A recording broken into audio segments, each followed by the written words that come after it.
أشهد أن لا إله إلا الله وحده لا شريك له وأشهد أن محمدا عبده ورسوله أما بعد فأعوذ بالله من الشيطان الرجيم بسم الله الرحمن الرحيم الحمد لله رب العالمين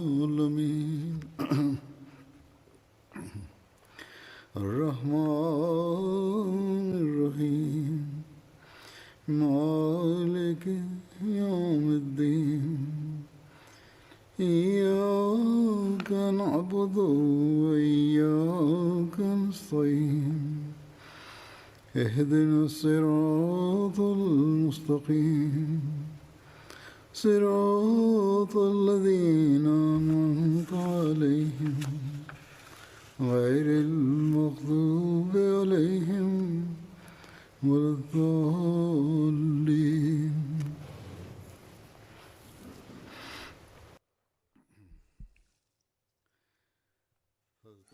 Es ging um den Märtyrertod von Hazrat Umar radiallahu anhu in der vergangenen Freitagsansprache. Dazu gibt es auch weitere Dinge, die ausgeführt werden. In Sahih al-Bukhari wurde eine Überlieferung aus Sahih Bukhari zitiert, aus welcher es ersichtlich wurde, dass der Angriff auf Hazrat Umar sofort danach das Namaz al-Fajr verrichtet wurde.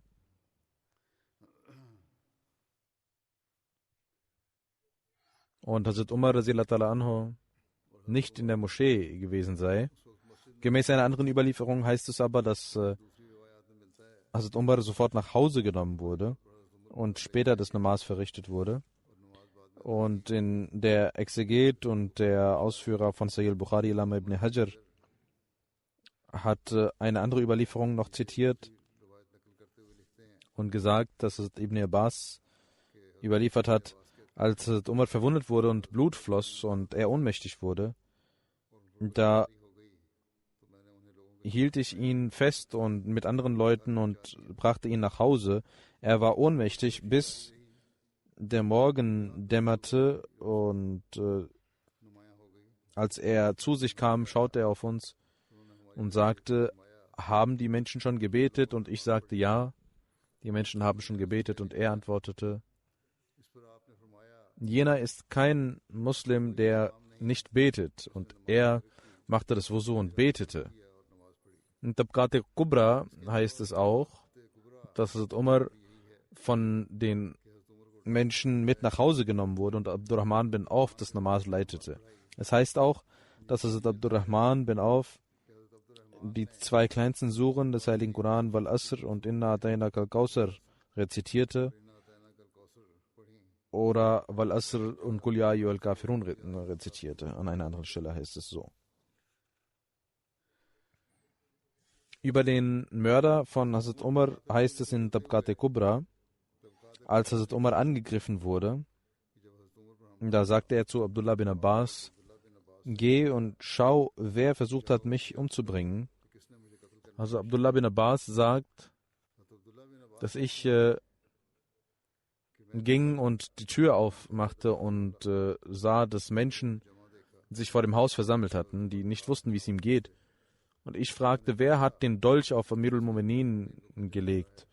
Und sie sagten, der Feind Allahs Abu Lolo hat ihn mit einem, der Sklave von Mughira bin Shoba, er hat ihn angegriffen mit einem Dolch. Als er gefasst wurde, tötete er sich selbst mit diesem Dolch.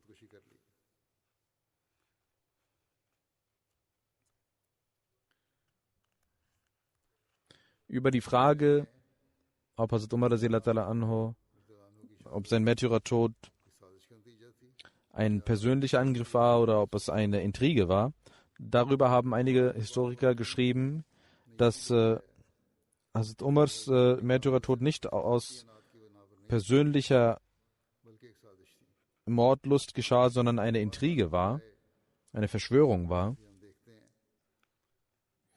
Ein so tapferer Kalif wie Hazrat Umar wurde so umgebracht.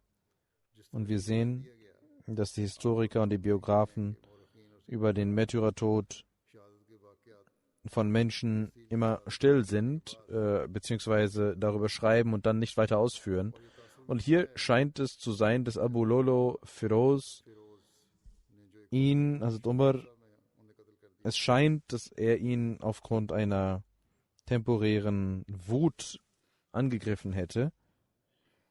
Aber die Historiker von heute und Biografen haben darüber sehr ausführlich berichtet und gesagt,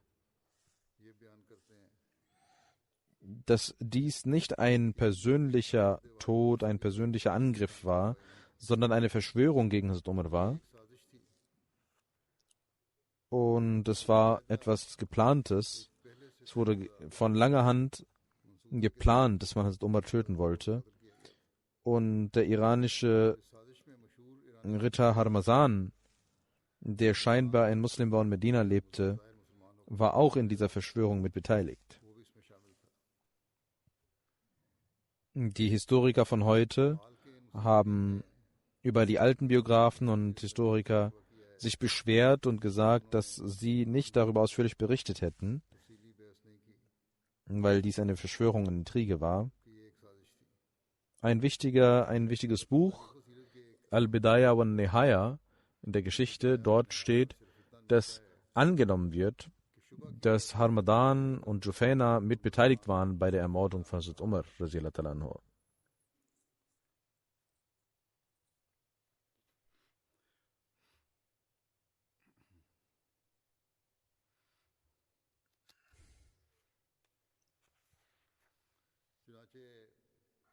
Über diese Annahme hat auch ein anderer Exeget geschrieben, dass es eine Intrige war. Muhammad Raza schreibt in seinem Buch Sirat Umar Farooq, ein Historiker, schreibt, dass ein erwachsener Sklave nicht in Medina kommen konnte, bis Mughira bin Shaba, der Beschützer und Hüter von Kufa, ihm einen Brief schrieb, dass er einen Sklaven habe, einen großen Sklaven, und er möchte nach Medina kommen. Und Mughira bin Shaba sagte, dass er ein sehr fähiger Sklave ist, der auch sich mit Metallkunst auskennt und mit anderen Dingen und helfen wird. Und er wollte um Erlaubnis bitten, dass er nach Medina kommen kann. Hazrat Umar erlaubte ihm dies. Hazrat Mughira legte eine Steuer von 100 Dirham fest, monatlich. Und er ging zu Hazrat Umar, der Sklave, und sagte, dass es zu viel sei. Und Hazrat Umar fragte, wer bist du? Was kannst du gut machen? Und er zählte die Aufgaben auf, die er gut konnte.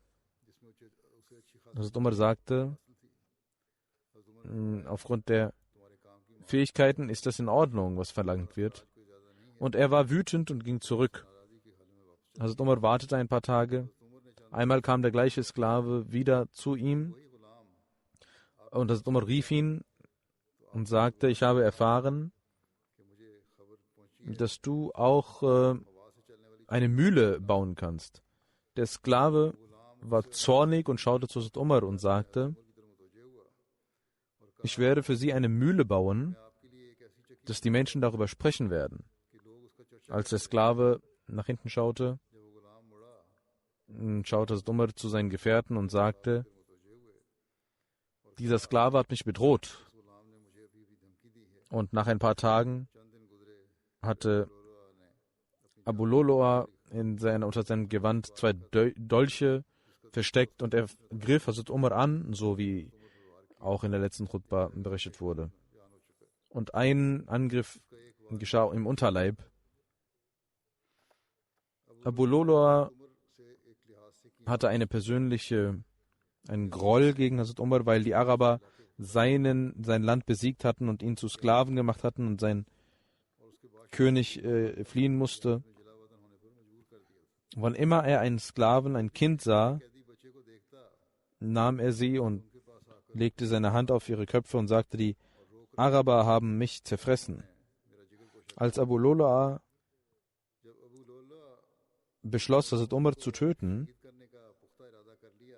da baute er sich 2 Dolche, die er mit Gift versah, und er ging zu Hamadan und sagte, was denkst du über diesen Dolch?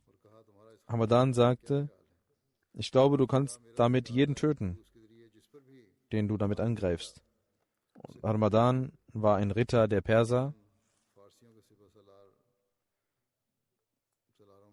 und die Muslime hatten ihn festgenommen in Tustar und nach Medina geschickt.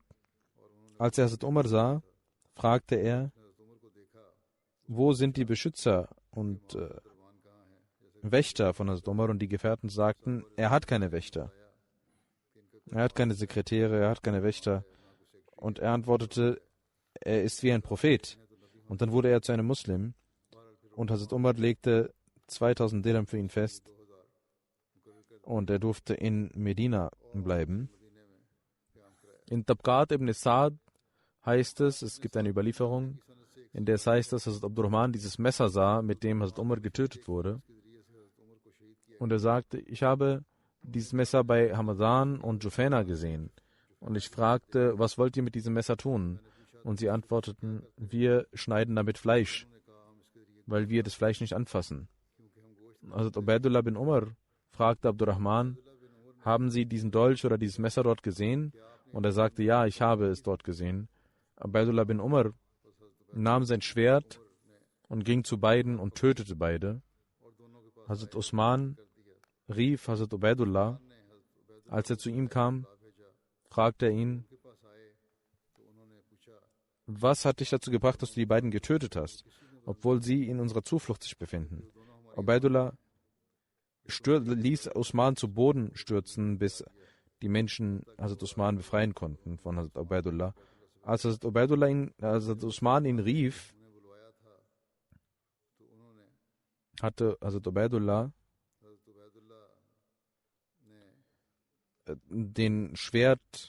das Schwert weggelegt, in seine Scheide gelegt, aber er wurde nochmal aufgerufen, dieses Schwert wegzulegen. Sayyid bin Sayyid sagte, als Hazrat Umar getötet wurde, den Märtyrertod starb, das ist eine Überlieferung, ob die stimmt oder nicht, weiß Gott besser. Es ist eine Überlieferung und ob dieses Ereignis mit Hazrat Usman richtig ist oder nicht. Aber über den Märtyrertod von Hazrat Umar gibt es verschiedene Überlieferungen. Als Hazrat Umar getötet wurde, sagte Abdurrahman bin Abu Bakr, ich ging zu Abu Loloa, als auch Jufena und Hamadan dort waren, und sie flüsterten einander etwas zu. Als ich plötzlich zu ihnen kam, fingen sie an zu fliehen und sie hatten einen Dolch, der ihnen wegfiel. Und dieser Dolch hatte 2 Messer. Schaut auf den Dolch, mit dem Hazrat Umar getötet wurde, und das war genauso ein Dolch, wie Abdurrahman bin Abi Bakr es berichtet hatte. Als Hazrat Ubaidullah bin Umar Abdurrahman bin Abi Bakr dies sagen hörte, nahm er sein Schwert, bis er Hamadan lief. Und als Hamadan zu ihm kam, sagte er, komm mit mir, bis wir ein Pferd sehen. Und er ging zur Seite, als er vorne war, Hamadan, da griff er ihn an mit dem Schwert. Hazrat Ubaidullah, der Sohn von Umar, sagt, als er spürte, dass er angegriffen wurde, sagte er, La ilaha illallah. Hazrat Ubaidullah sagt, ich rief Jufena, er war ein Christ unter den Hira und er half Sa'd bin Abi Waqqas und er hatte ihn nach Medina geschickt, um sich zu versöhnen, zwischen den beiden sich zu versöhnen. Und in Medina lehrte er die Buchkunst. Als ich ihn angriff mit dem Schwert, zeichnete er das Kreuz nach. Und Hazrat Ubaidullah ging weiter und tötete die Tochter von Abu Loloa, die sagte, dass sie eine Muslima war. Hazrat Abdullah wollte keinen Sklaven am Leben lassen. Die Muhajirin versammelten sich gegen ihn und hielten ihn davon ab und bedrohten ihn. Und er sagte, ich schwöre bei Gott, ich werde alle töten. Und er wollte auch die Muhajirin nicht verschonen. Amr bin As blieb bei ihm und versuchte ihn zu überzeugen, bis er sein Schwert Amr bin As gab. Und Hazrat Saad bin Abi Waqas ging zu ihm und beide hielten sich an der Stirn, an den Haaren fest. Und Ubaidullah hatte Jufaina, Ramadan und die Tochter von Abu Lolo getötet. Es wurde berichtet in dieser Diskussion, dass derjenige, der Abu Lolo dazu angestachelt hat, Hazrat Umar zu töten, dass die Überlieferungen zeigen, dass Hazrat Umars Märtyrertod und Hazrat Umars Ermordung, das schreiben viele, dass dies eine Verschwörung war. Hamazan hatte dies geplant, dass er Hazrat Umar, dass er Abu Lolo aufgrund des Grolls, das er hegte gegen Hazrat Umar, dass er ihn anstachelte. Beide waren Fremde, keine Araber. Und als Hamazan gefangen genommen wurde und nach Medina geschickt wurde, hatte er die Befürchtung, dass der Kalif ihn töten wird, und deswegen nahm er den Islam an. Tabqat ibn Safeh schreibt, dass Abdurrahman bin Auf jenen Dolch gesehen hatte, mit dem Hazrat Umar angegriffen wurde. Und Sayyid bin Musayyibs Überlieferung in Tabari zeigt, dass Abdurrahman bin Abu Bakr diesen Dolch sah, den Abu Lolo und Jafana und Hamazan, der ihnen wegfiel, als er plötzlich zu ihnen kam. Als Ubaidullah bin Umar Abdurrahman bin Abu Bakr dies sagen hörte, ging er sofort nach vorne und tötete beide. Und nicht nur dies, sondern aufgrund seiner Rachlust tötete er auch die Tochter von Abu Lolo. Jener Dolch, über den Abdurrahman bin Abu Bakr sagte, das war der gleiche Dolch, mit dem Umar getötet wurde. Wenn Ubaidullah bin Umar nicht so schnell handelte, hätte man beide rufen können und diese Intrige aufdecken können.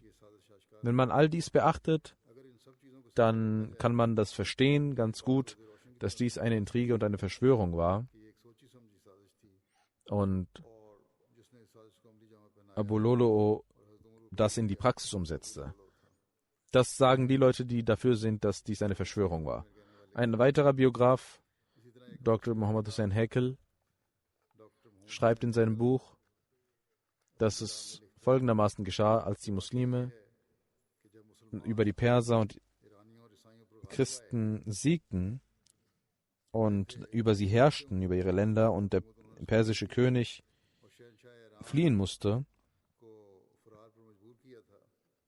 Seitdem waren Perser, Juden und Christen gegen die Araber und hatten Groll gegen die Araber und vor allem gegen Hazrat Umar radhiyallahu anhu. Die Menschen hatten in ihrer Diskussion auch von diesem Groll berichtet und sie dachten über Hazrat Umar nach. Der sagte, dass Hazrat Umar hatte gesagt, ich hielt euch davon ab, einen Ungläubigen herzubringen, aber ihr habt nicht daran geglaubt und mir gehorcht. In Medina gab es diese fremde Menschen, die dort lebten. Das war eine ganze Gemeinde von ihnen, die voller Groll und rachsüchtig waren und Groll hegten. Wer weiß, vielleicht hatten sie sich verschworen und Abu Lolos Tat war eine Konsequenz dieser Verschwörung, die diese Feinde des Islams aufgrund ihres Grolls geplant hatten. Und sie dachten vielleicht, dass sie dadurch die Einheit der Araber schwächen können. Hazrat Umars Söhne wollten unbedingt wissen, was passiert war, und sie hätten in die Tiefe gehen können, wenn Abu Lolo Firoz nicht sich selbst umgebracht hätte und er nahm dieses Geheimnis mit in sein Grab, hätte man nun keinen Weg, dieses Geheimnis zu lüften. Und dieser Historiker schreibt weiter, der auch davon überzeugt war, dass dies eine Verschwörung war. Er sagt, dass ein arabischer Fürst davon Bescheid wusste. Hazrat Abdurrahman bin Auf sah diesen Dolch, mit dem Hazrat Umar getötet wurde, und sagte, ich habe diesen Dolch gestern bei Harmazan und Jufaina gesehen. Ich hatte sie gefragt, was macht ihr damit? Und sie sagten, wir schneiden damit Fleisch, weil wir das Fleisch nicht anfassen. Und Hazrat Abdurrahman bin Abu Bakr sagte, ich ging bei Abu Lolo vorbei, der mit Jufaina und Ramadan war, und sie flüsterten einander etwas zu. Ich ging plötzlich zu ihnen und sie flohen, und ein Dolch fiel ihnen weg mit 2 Öffnungen. Schaut, wie ist dieser Dolch, mit dem Hazrat Umar getötet wurde? Die Menschen sahen dies, und es war der gleiche Dolch, den er beschrieben hatte, den Abdurrahman bin Abu Bakr beschrieben hatte.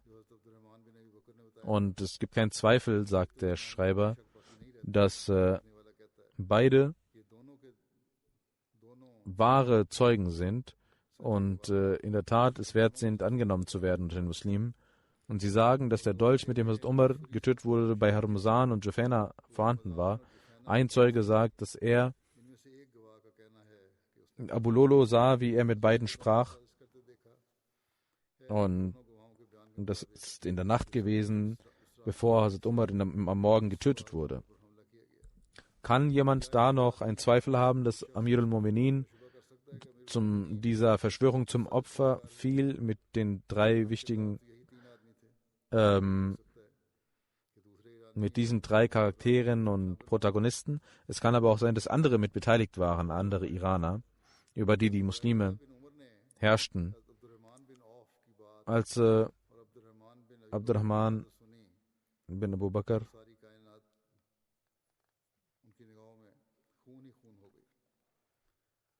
als der Sohn von Hazrat Umar davon erfuhr, dass Hazrat Umar getötet wurde, nahm er sein Schwert und ging zu Harmazan und Jufaina und tötete beide. Und das heißt, dass er Harmazan rief, und als er rauskam, sagte er zu ihm, komm mit mir und schau nach dem Pferd, und ging nach hinten, und als er vor ihm war, griff er ihn mit dem Schwert an. Als der Iraner davon erfuhr, sagte er La ilaha illallah und starb.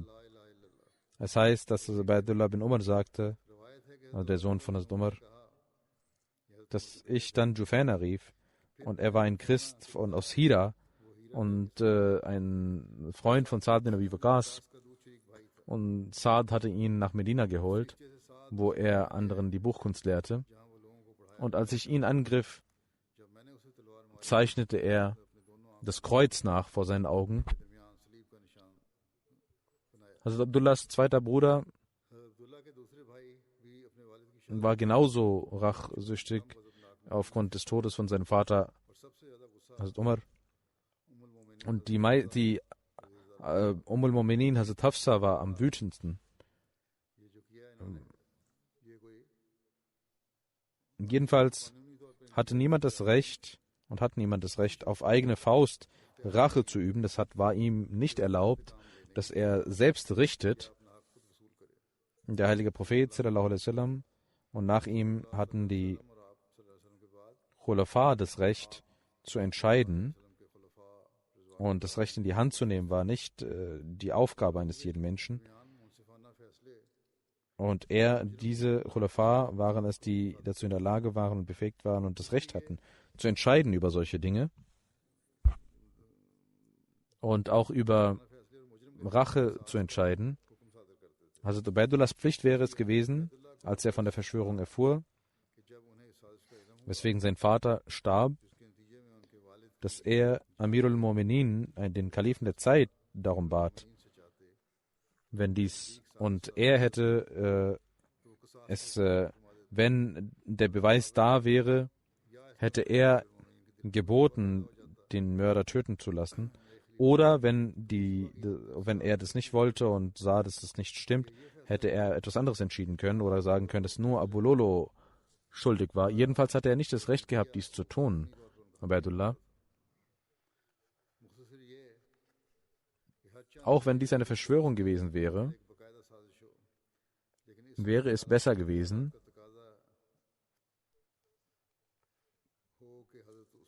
zu warten und Hazrat Usman.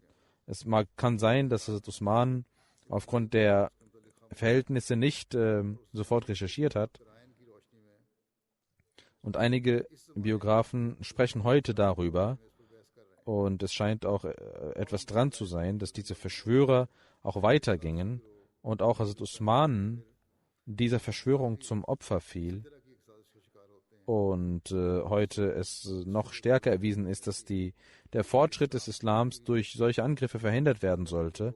Aufgrund der Rache hatten diese fremden Kräfte sich verschworen gegen den Islam und auch Hazrat Umar getötet. Gott weiß besser.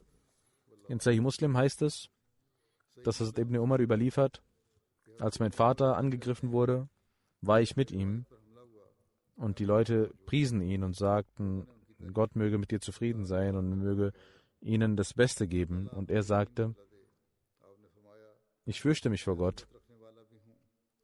Und die Menschen sagten, ernennen Sie einen Kalifen. Und er sagte, soll ich auch auf der Welt eure Bürde tragen und auch im Jenseits? Ich möchte nicht dies tun. Das heißt, ich möchte nicht dafür angeprangert werden. Wenn ich jemanden zum Kalifen ernenne, wird er auch ein Nachfolger. Hat auch Hazrat Abu Bakr einen Nachfolger ernannt, das wäre erlaubt. Aber wenn ich das nicht tue, dann habt ihr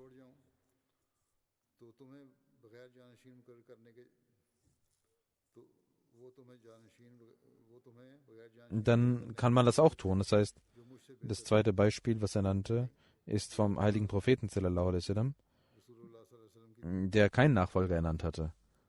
Und Hazrat Abdullah sagt, als er den heiligen Propheten sallallahu alaihi wasallam nannte, da wusste ich, dass er keinen Nachfolger ernennen würde, Hazrat Umar radhiyallahu anhu. In Sahih Muslim heißt es in einer anderen Überlieferung, Hazrat Ibn Umar überliefert, dass ich zu Hazrat Hafsa ging und sie sagte, weißt du, dass dein Vater keinen Nachfolger ernennen wird?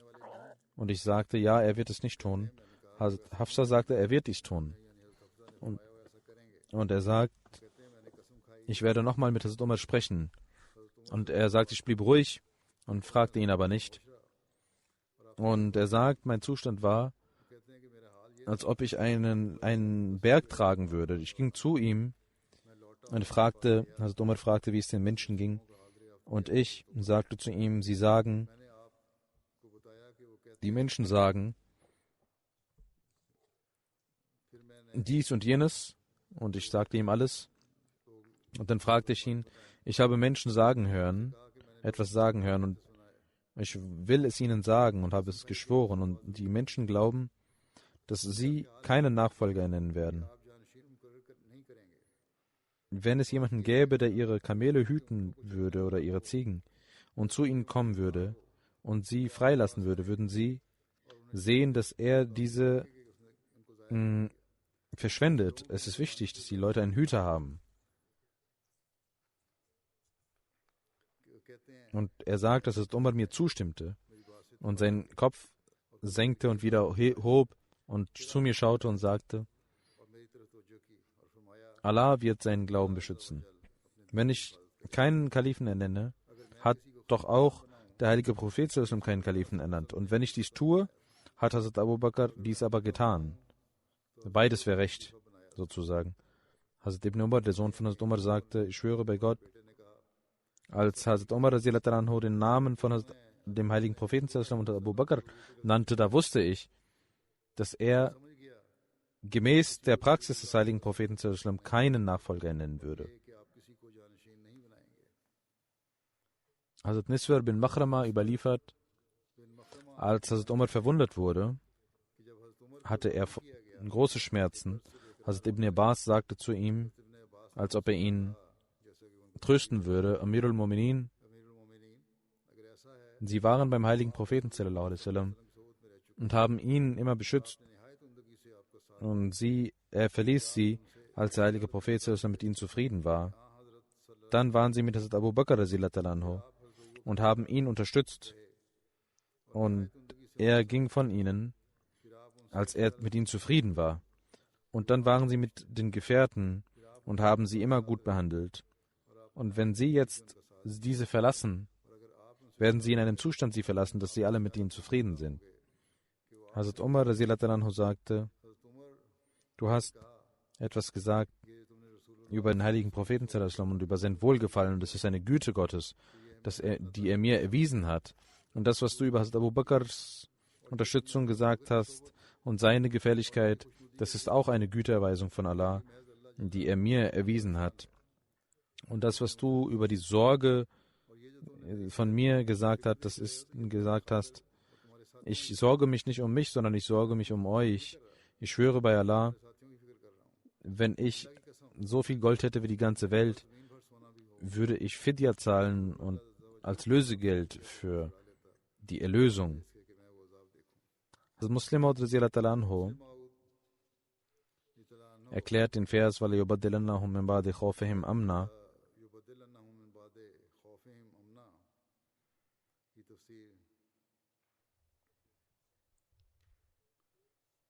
dass die Kalifen sich nie fürchteten und Allah hat immer ihre Furcht in Frieden verwandelt.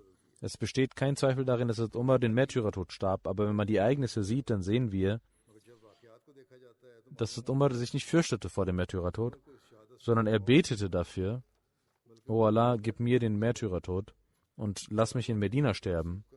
Jener Mensch, der sein ganzes Leben lang dies betete: O Allah, lass mich in Medina den Märtyrertod sterben. Wenn er den Märtyrertod stirbt, dann können wir niemals sagen, dass er sich fürchtete, sondern seine Furcht in Frieden verwandelt wurde. Sicherlich, wenn er Angst davor hätte, den Märtyrertod zu sterben, dann hätte man sagen können, dass Gott ihm Furcht gegeben hätte, aber er betete doch dafür: O Allah, lass mich in Medina den Märtyrertod sterben. Sein Märtyrertod in Medina zeigt, dass er sich davor nicht fürchtete, sondern dafür betete. Und Allah erhörte seine Gebete. Und gemäß diesem Vers hat Allah seine Furcht in Frieden verwandelt. Es war keine Furcht, die er spürte. Und dies ist auch in diesem Vers enthalten. Den Khulafa wird nicht das zustoßen, worüber sie sich fürchten. Und Allah verspricht ihnen, dass er ihre Furcht in Frieden verwandeln wird, wenn sie gar nicht Angst haben vor etwas, sondern ihre Ehre und ihre Würde darin sehen, können wir nicht von Furcht sprechen, sondern das ist Frieden an sich. Auch das muss man verstehen. Also Muslim Maud sagt, als ich dieses Gebet von Umar hörte, sagte ich, dass die Feinde in Medina angreifen würden, und zwar so stark, dass alle Muslime sterben würden und dann sie zum Kalifen der Zeit gelangen müssten und ihn sterben lassen müssten. Aber Hazrat Umars Gebet wurde erhört, ohne dass so etwas passieren würde. Und die Ehre des Islams blieb übrig. Statt dass ein Heer nach Medina käme und alle tötete, gab es einen Heuchler, der mit dem Dolch Hazrat Umar angriff und tötete. Über die Befreiung von Sklaven sagt das Muslim Maud und über die Lehre des Islams, über den Märtyrertod von Hazrat Umar, und sagt, es gab den Befehl, dass ihr Güte erweisen sollt und die Sklaven befreien sollt, ohne Lösegeld. Dann wurde gesagt, wenn ihr dazu nicht in der Lage seid, dann sollt ihr Lösegeld nehmen und dann befreien. Und wenn es immer noch eine Person gibt, einen Sklaven, der nicht in der Lage ist, Lösegeld zu zahlen, dann soll er und auch die Regierung sich nicht darum kümmert, von der er kommt, das Land, von dem er kommt, und auch seine Verwandten es nicht möchten. Und er kann Raten zahlen und dieser Gefangene kann selbst Raten bestimmen. Und das, was er verdient, wird ihm gehören, nachdem er sein Lösegeld gezahlt hat, und er wird quasi frei sein. Das, was er verdient, davon wird er sein Lösegeld zahlen, monatlich, und der Rest wird ihm gehören. Und das ist eine Form der Freiheit, die er hat. Hazrat Umar anhu wurde von einem solchen Sklaven getötet, der ein solches Lösegeld zahlte. Und er sagte einmal zu Hazrat Umar, ich kann monatlich dies zahlen. Und das war ein kleiner Betrag, den er zahlte. Einmal sagte er zu Hazrat Umar, dass mein Herr ein zu hohes Lösegeld verlangt und ich monatlich zu viel Raten zahlen muss. Hazrat Umar schaute, wie viel er verdiente und sagte, dass diese Rate doch in Ordnung sei, er so viel mehr verdiene, als er zahlen müsse. Und Hazrat Umar schaute dies und sagte, nach so viel Einkommen zahlst du nur so wenig Lösegeld, das kann man nicht weiter reduzieren. Und er wurde zornig, der Sklave, und er dachte, dadurch, dass ich Iraner bin, hat man gegen mich entschieden. Und mein Herr ist Araber und deswegen hat man für ihn entschieden. Und er wurde zornig und am nächsten Tag griff er Hazrat Umar an und Hazrat Umar starb aufgrund dieser Wunden. Also Muslim Maud schreibt weiter, dass es zwei Dinge gibt, die den Menschen von der Wahrheit wegführen. Entweder großer Groll oder große Liebe. Ein großer Groll entsteht manchmal durch Kleinigkeiten. Schaut auf Hazrat Umars Ereignis, wie dieser Groll wuchs und dem Islam Schaden zufügte. Ich glaube, sagt Hazrat Muslim Maud, dass wir bis heute darunter leiden müssen, unter diesem Ereignis. Sklave kam zu Hazrat Umar, der viel verdiente, der aber wenig Lösegeld zahlte, und Hazrat Umar ließ den Sklaven rufen und sagte, du sollst genügend Lösegeld zahlen. Und es gab sehr wenig Handwerker zu der Zeit, und er pflegte auch Mühlen zu bauen und hatte ein gutes Einkommen. Hazrat Umar hatte 3,5 Anna festgelegt für seinen Herrn. Das ist etwas Kleines. Aber er, der Sklave, dachte, dass Hazrat Umar etwas Falsches entschieden habe. Und der Groll wuchs in seinem Herzen. Einmal sagte Hazrat Umar zu ihm, gib mir auch eine Mühle.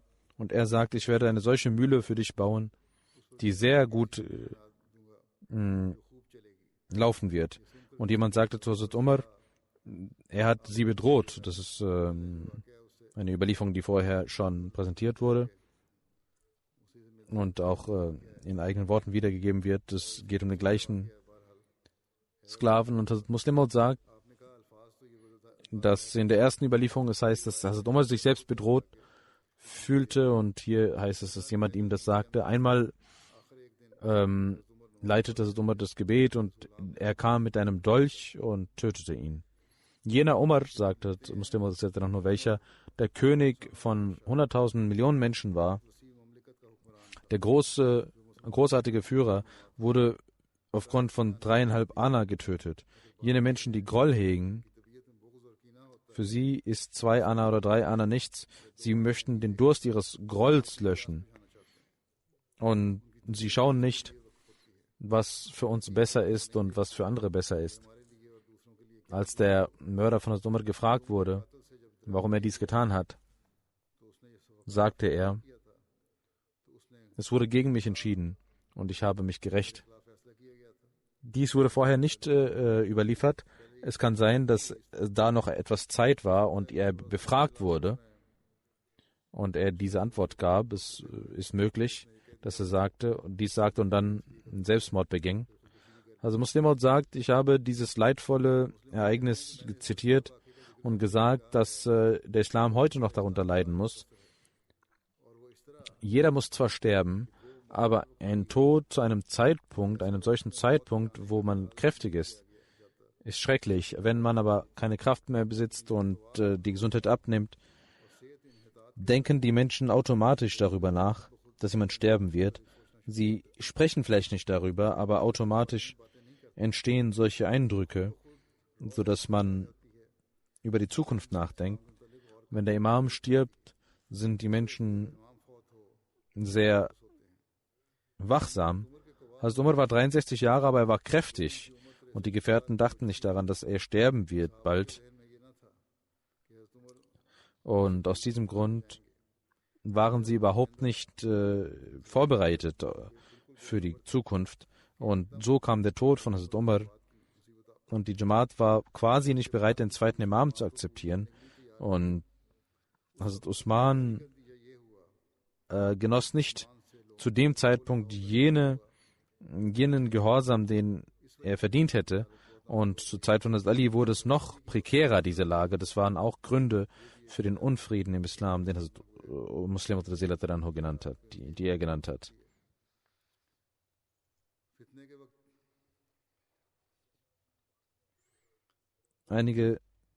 Es ist wichtig, dass es Wächter gibt, sagt das Muslim Anhu während des Gebets, hat das Muslim Anhu gesagt. Und über den Märtyrertod von Hazrat Umar berichtet.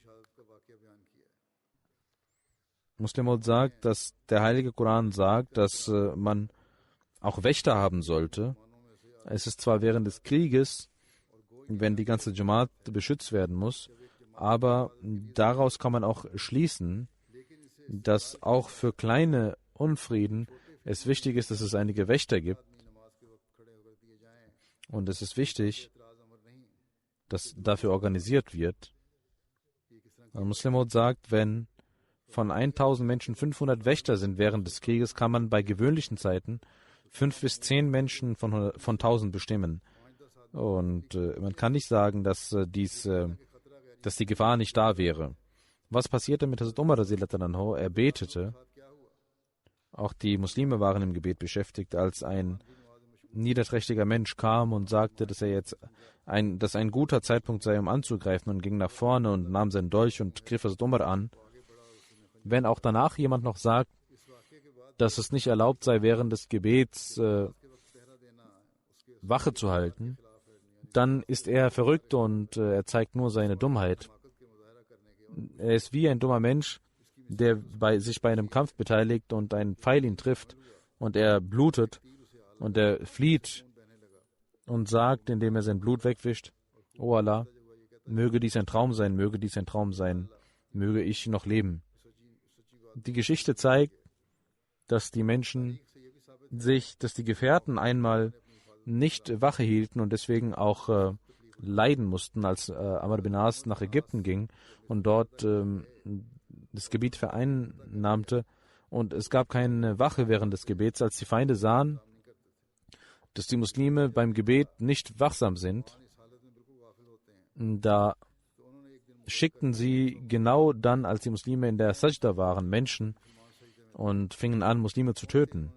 Die Geschichte zeigt, dass hunderte Gefährten an dem Tag verwundet oder getötet wurden. Einer nach dem anderen starb. Und die Muslime konnten gar nicht verstehen, was passiert war, bis sie so viel Leid erfahren mussten. Als Hazrat Umar davon erfuhr, war er zornig und sagte: Wusstet ihr nicht, dass es wichtig ist, zu wachen?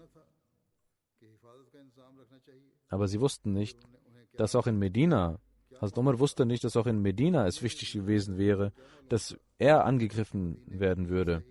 Und die Gefährten kümmerten sich nach diesem Ereignis darum, dass es immer eine Wache gab, auch wenn sie beteten. Es wurde auch über Hazrat Umars Schulden berichtet. In der vergangenen Ansprache, er hatte gefragt und seinen Sohn angewiesen, zurückzuzahlen.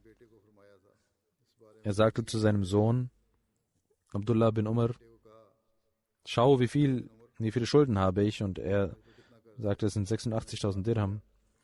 Er sagte: O Abdullah, wenn wir genügend Geld haben, dann gib das ganze Geld zurück. Wenn nicht, dann nimm von Banu Adi bin Ka'b. Auch wenn das nicht reicht, dann nimm von den Quraysh und sonst von niemandem. Die Gefährten wussten, dass dieser einfache Imam nicht so viel auf sich ausgeben würde. Sie wussten, dass er dieses Geld für Arme ausgegeben hatte, diese Schulden, die er hatte.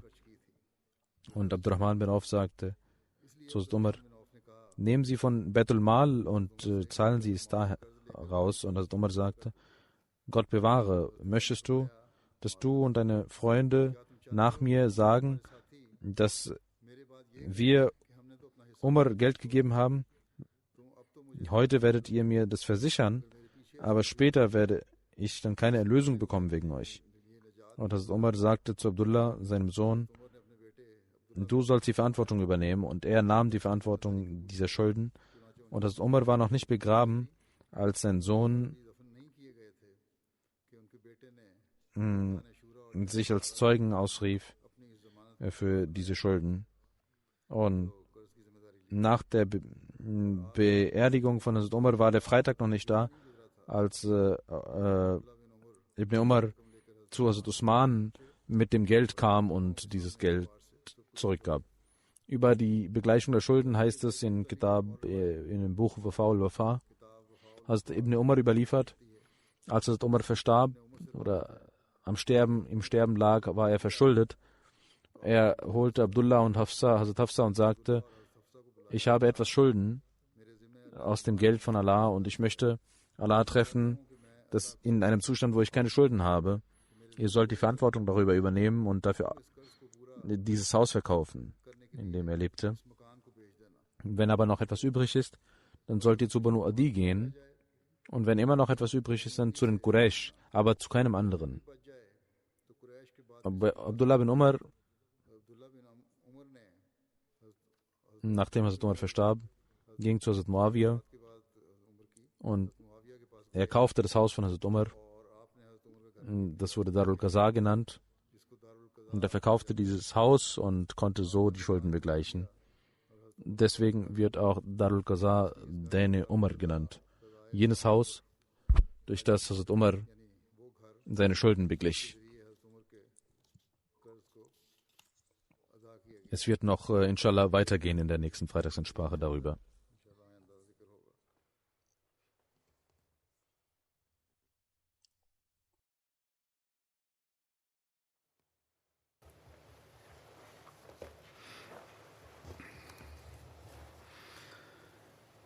الحمد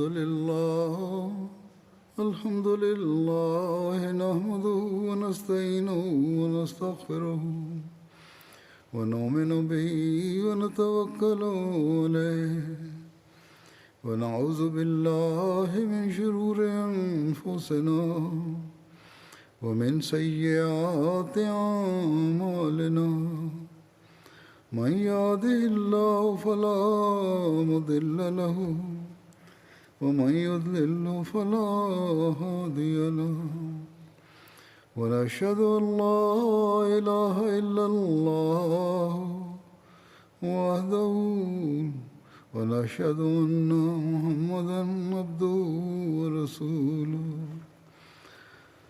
عباد الله رحمكم الله إن الله يأمر بالعدل والإحسان وإيتاء ذي القربى وينهى عن الفحشاء والمنكر والبغي يعظكم لعلكم تذكرون اذكروا الله يذكركم وادعوه يستجب لكم ولذكر الله أكبر